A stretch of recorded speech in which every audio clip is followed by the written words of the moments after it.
Monsieur le Président, nous ne pouvons que nous féliciter que vous ayez accédé S'il vous plaît. Merci. Nous ne pouvons que nous féliciter que vous ayez accédé à notre demande de gratuité des transports pour les forces de l'ordre. Alors, l'avenant à la convention d'exploitation TER Grand Est s'inscrit dans la continuité des exercices passés. Nous devons reconnaître que vous avez pour vous la cohérence.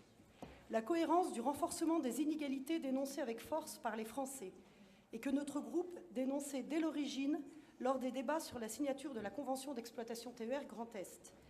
Cet avenant cumule tous les travers de votre politique des transports ferroviaires, doublé des paradoxes et renoncements inhérents à votre famille politique. Nous craignions une dégradation du service public avec la signature de cette convention.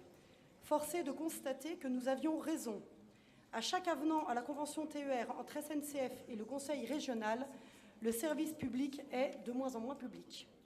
L'avenant que vous nous soumettez aujourd'hui est un condensé, un résumé de votre politique de développement du transport ferroviaire. Sur l'aspect purement financier, nous pouvons dire que les prévisions sont insincères. Attendre une augmentation de 4% des recettes de trafic est irréaliste. Cette projection se fonde sur une hausse substantielle en un an du nombre de passagers, ce qui semble improbable. Car même avec l'augmentation de 3% du prix du billet que vous projetez pour la mi-2019, cela ne suffit pas à expliquer cette augmentation de 4% des recettes de trafic. Alors comment combler ce fossé entre l'augmentation des prix des billets pour une période de 6 mois et l'objectif de 4%? Je vais vous donner la réponse par un avenant qui augmentera la contribution financière régionale pour équilibrer le compte. L'hypothèse de 4% est bien trop optimiste. Ensuite, et nous venons de l'évoquer, vous prévoyez une augmentation de 3% du prix du billet au cours de l'été 2019. Cette augmentation potentielle de 3% ne correspond en rien à l'augmentation prévisionnelle des salaires, ni à celle de l'inflation, ni à celle des autres indicateurs socio-économiques. En somme, cette déconnexion avec la réalité entraîne une augmentation sèche du prix du billet, donc une baisse supplémentaire du pouvoir d'achat des Français, comme chaque année par ailleurs.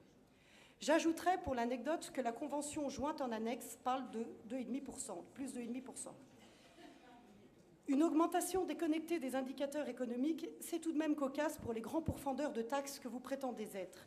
3% ou 2,5%, c'est inacceptable, surtout dans une période où la baisse de la pression fiscale et l'augmentation du pouvoir d'achat sont au centre des revendications de la majorité des Français. Bravo, nos compatriotes apprécieront. Concernant l'offre de transport, votre stratégie est en marche. Abandon de la très large majorité des territoires périphériques au profit des métropoles, alors que vous devriez travailler à leur complémentarité. Plusieurs preuves à cela. Première preuve, vous nous expliquez qu'à contribution régionale équivalente, des lignes vont être renforcées. Sachant que les charges sont quasiment incompressibles, si vous renforcez d'un côté, vous affaiblissez de l'autre. Dans ce contexte, il est impossible de faire plus d'allers-retours avec des moyens financiers figés. Des lignes vont perdre des arrêts ou des allers-retours pour que d'autres en aient plus. C'est une équation à somme nulle. Deuxième preuve qui vient corroborer la première, le montant de la taxe IFER pour l'année 2019 va baisser. Mécaniquement, ça nous indique que le parc de matériel roulant sera moins conséquent que l'année précédente. Troisième preuve, nous observons une baisse des charges liées aux prestations gares facturées.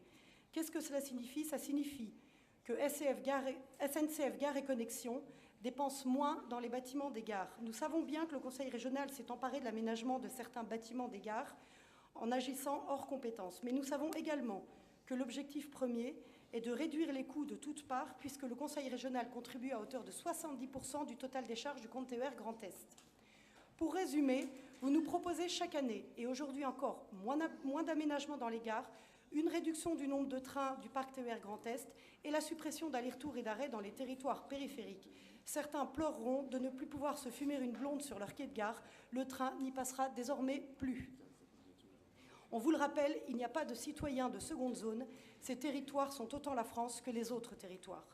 Sur le volet antifraude maintenant, une sémantique soviétique. Je cite « Accompagnement, poursuite de l'optimisation des ressources pour une lutte antifraude adaptée sur l'ensemble de la région, moins 966 000 €. En langage courant, ça signifie des économies sur le nombre de contrôles par la diminution du nombre de contrôleurs à bord des trains. Nous l'avions déjà dénoncé lors du vote de la Convention en 2017. En clair, pour optimiser la lutte contre la fraude, vous diminuez le budget qui est alloué, il fallait oser. Triste conséquence, toujours plus de fraude et toujours moins de sécurité à bord. Pour conclure, prévision de fréquentation irréaliste, augmentation du prix du billet de 3%, dégradation du service public ferroviaire, plus de fraude, moins de sécurité. En d'autres termes, et pour reprendre mes propos introductifs, un service public toujours moins public. En conséquence, Monsieur le Président, nous voterons contre ce rapport. Oui, Monsieur Valence, c'est vous qui faites quand même un résumé bien court de nos interventions et vous jouez en permanence la carte du cœur. On fait de la politique, Monsieur Valence, pas du mélodrame, et ici, on est chargé de décortiquer un budget, on le doit à nos électeurs. N'ayez pas surtout ce sentiment d'injustice. Je ne remets en cause ni votre travail, ni votre engagement personnel, ni votre bonne volonté. Ça n'est pas personnel. Mais comprenez que c'est trop d'incertitudes. Cette ouverture à la concurrence provoque trop d'incertitudes et nous rend donc terriblement méfiants. Alors, sur ce, j'arrête là puisque la saine colère, comme vous dites, me guette.